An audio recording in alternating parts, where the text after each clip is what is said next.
Ito ay makahiya. Magbunot ka ng kahit isang puno lang, pampababa ng blood sugar, pangpurga at gamot sa tiyan, pangpakalma at pangpatulog. Kung sumasakit ang ngipin mo, imugmog mo ito at agad mawala ang sakit. Isa itong herbal na antibiotic.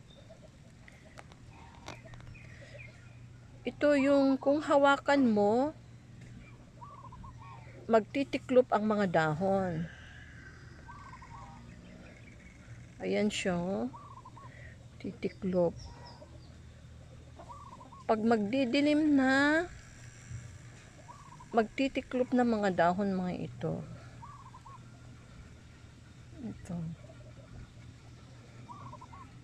Kailangan lahat ng mga dahon, mga stem at saka roots niya. Itong ilaga.